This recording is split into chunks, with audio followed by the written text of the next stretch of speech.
So look, first up, we have Basin Energy Limited with the ticker code BSN. Basin is a uranium exploration and development company with 3 prospective projects in the southeast corner, of the well-renowned Athabasca Basin in Canada. So to tell you more, we've got Managing Director Pete Moorhouse. Brilliant. Thanks, Jane. And hello to everyone. What a great forum. Fantastic to have such a group of skill sets on the same panel discussing some of the topics which are so critical to all of us. I'm going to run you through the Basin story. I am conscious of time, so let us pull this up and we'll keep it high level. But the intent really is to show you what we're about, show you what the company ethos is about, and try and instill a little bit of interest into us. So please reach out to contact me after this, and I'll happily run you through in far more detail. Our disclaimer statement and company statements, please refer to our ASX releases to review those. So who are Basin, why Basin, and specifically why the Athabasca, where we're currently exploring? We are probably the smallest company on the panel today. We are a microcap, ASX listed. We've been around for just over 2 years. And at the moment, we are entirely uranium exposure. So we've set this company up specifically to make a platform to build upon to capitalize on what we have just discussed about, which is a sector which is truly emerging as one of the most exciting commodity spaces to be in. And how have we done that? Well, we've done that by getting the right management team and the right board. And I'll run you through the board in a moment, but the guys involved with uranium development, uranium exploration, uranium marketing in-house. So for such a small company, it's a pretty strong skill set we have sitting there. And also 3 joint venture partners. So we have a joint venture with Athabasca, TSX listed company. And through them and through our management team, it opens up a whole host of opportunities, both from exploration technologies through to opportunity assessment.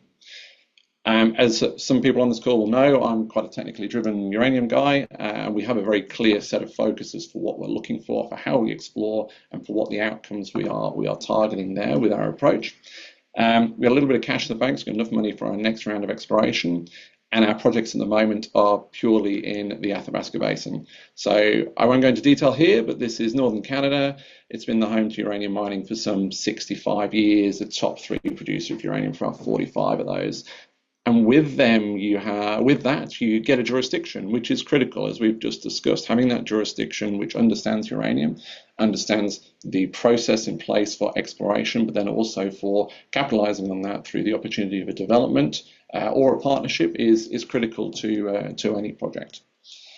A little bit about the team we've just touched on there. So Blake Steele's our non-exec chair. Blake is a finance background, but formerly the CEO of a US-focused ISR group, so very uranium exposed, was the CEO of Zarga. So Zarga was built up during a pretty tough period, but ultimately sold to Encore Energy in 2022 for a couple of $100 million. My background, an exploration geologist, worked for numerous ASX and TSX juniors over the last 15 years, or almost 20 years now, Australia and Southern Africa.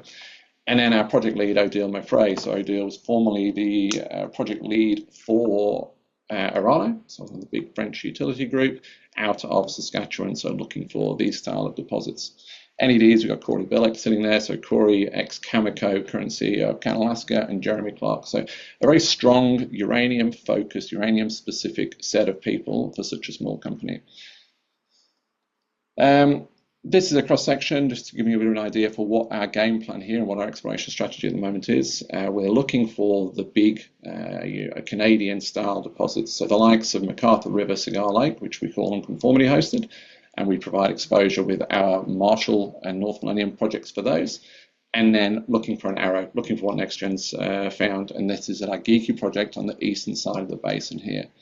This map shows you where our project locations are, so the dark grey being the footprint of the Athabasca Basin, each of the dots being a major deposit or mine. As you can see, we're in the real heartland of this. Our basement targets provide exploration in shallow environments, so we're looking at sub 200 meters. It's pretty exciting set of targets there, and our unconformity a little bit deeper. Now, we talk about, I mentioned the home to uranium mining. Well, these are the sorts of deposits that you have in this district. So this is the Cameco and Orano's heartland, McArthur River being a £675 million deposit at 17% uranium. These are phenomenal size and phenomenal glades. And that feeds back to the comment I made earlier about, well, when you're exploring for things, you have to set your technical targets to ensure that if you do find something, this will make money.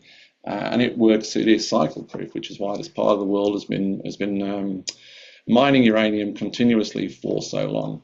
There's been a series of recent discoveries as well, none on the no major on the ASX just yet, but the most phenomenal, which Guy mentioned, was Arrow NextGen, sitting on the western side of the basin here.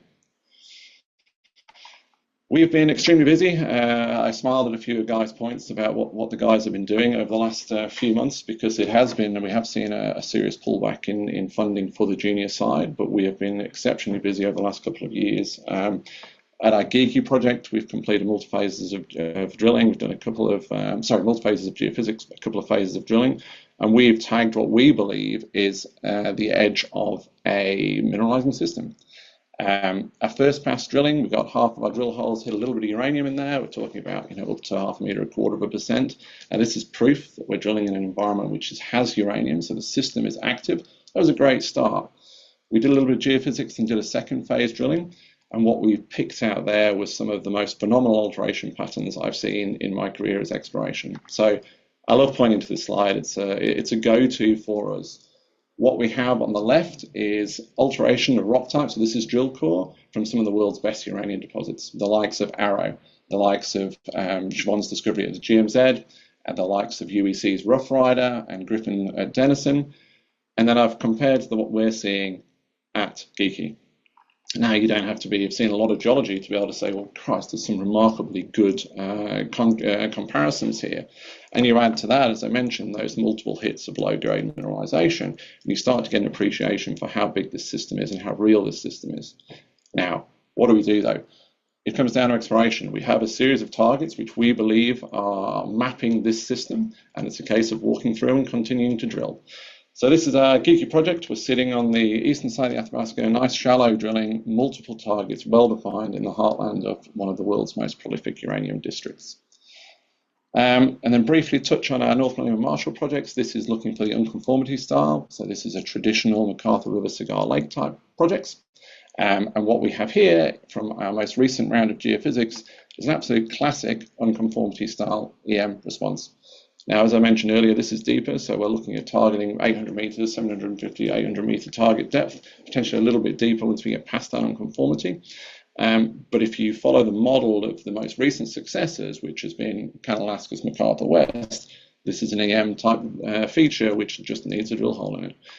So that's Basin. We have real estate in the world's most prolific uranium producing district. We have a team of people who have been there, have explored, and who know the uranium space. And we're going to set this company up for the next long haul of hopefully a very prospective few years. Thank you for that, Pete. I'm just going to jump into two really quick questions. So, and you did touch on this in the presentation, but why are Basin's properties in the Athabasca any different to the numerous other Athabasca explorers? Any geology is going to give you a good answer to this. Look, from our perspective, when we went into the basin, there was a lot of real estate in the basin. I have a map which shows the comparison between ground staked in 2020 through to ground available today, and you see the strip of the basin has just expanded phenomenally, and not all real estate is the same. From us, we have a pretty strong technical targeting criteria, but it's not just about the rocks, it's also about the explorability for a microcap. Now, for any microcap to be throwing in 1,000 meter plus deep drill holes is extremely difficult to fund and to keep investors engaged for that sort of drilling. So what we have at Geeky is far shallower opportunities. We can drill a couple of 100 meter deep holes. Sure, I know Jono quite often chips me about my exploration spend, and I get that, but we're looking for those targets which produce those credible deposits. If you're looking in sub 200, this is manageable for a microcap company. So explorability and what we're seeing in those rocks that we're seeing at Geeky is, to me, is one of the most exciting early stage discoveries that's out there. Well, you just answered the next question, actually, just on those results. So I might leave it there for now. But Pete, thank you for joining us for the panelist discussion and for your presentation. If we've got any questions for Pete, please feel free to reach out by the contact details on the ASX announcements. But thanks again for your time. Thanks for setting this up, Jane. Really appreciate it. Thank you.